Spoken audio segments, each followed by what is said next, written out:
நடிகை கிரண் விக்ரம் நடிப்ப 2002 ரிலீஸ் ஆன ஜெமினி படத்தின் மூலிமா தமிழ் சினிமாவுக்கு அறிமுகம் பண்ணாங்க. வில்லன், அன்பே சிவம், வின்னர், தென்னவன் இது மாதிரி அடுத்தடுத்த படங்கள் நடிச்சுட்டு வந்தாங்க. இப்போ சமீப காலமாக இவங்க சில படங்களில் கேட் ஆர்டிஸ்ட் ரோல் நடிச்சுட்டு வந்துருக்காங்க. இப்போ அவங்க ஒரு இன்டர்வியூவில் கமல்ஹாசனோட 2003 ரிலீஸ் ஆன அன்பே சிவம் இந்த படத்தில் நடிக்கும் போது அவங்களுக்கும் கமல்ஹாசனவர்களுக்கும் நடந்த ஒரு விஷயத்தை பற்றி அவங்க ஷேர் பண்ணியிருக்காங்க. அப்படி அவங்க அதில் என்ன ஷேர் பண்ணியிருக்காங்க அப்படின்னு கேட்டிங்கன்னா, அன்பே சிவம் படம் எடுக்கும்போது ஷூட்டிங் ஸ்பாட்டில் அதிகமாக மேக்கப் போட்டுட்டு இருப்பேன். அப்படி ஒரு நாள் நான் மேக்கப் போட்டு ரெடியாகி நிற்கும் போது அப்போது கமல்ஹாசன் அவர்கள் என்கிட்ட வந்து இந்த அளவுக்குலாம் மேக்கப் போடக்கூடாது, இந்த கேரக்டருக்கு இந்த அளவுக்கு மேக்கப் போட்டால் செட் ஆகாது அப்படின்னு சொல்லி பக்கத்தில் இருந்த டிஷ்யூ பேப்பரை எடுத்து என்னை மூஞ்சில் இருந்த மொத்த மேக்கப் தொடச்சி விட்டுட்டாரு. கமல்ஹாசன் அவர்கள் இப்படி பண்ணுவார்னு நினச்சி கூட பார்க்கல.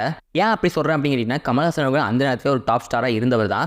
நான் அப்போ தான் ஒரு சில படங்களை நடித்து வந்த ஒரு புதுமுக ஹீரோயின் மட்டும்தான். என்கிட்ட அந்தளவுக்கு ஒரு கேரிங்கோட நடந்துக்கிறதுக்கு ஒரு பெரிய மனசுங்கிறது இருக்கணும். அது கமல்ஹாசன் அவர்கள்ட்ட இருக்குது அப்படிங்கிறத அவங்க ஷேர் பண்ணியிருக்காங்க. இதை பற்றி நீங்கள் என்ன நினைக்கிறீங்க அப்படிங்கிறத கீழே கமெண்ட் பாக்ஸில் போட்டு விட்டுருங்க. இது மாதிரி நிறைய வீடியோஸ் பார்க்க நம்ம சேனலை சப்ஸ்கிரைப் பண்ணிக்கோங்க.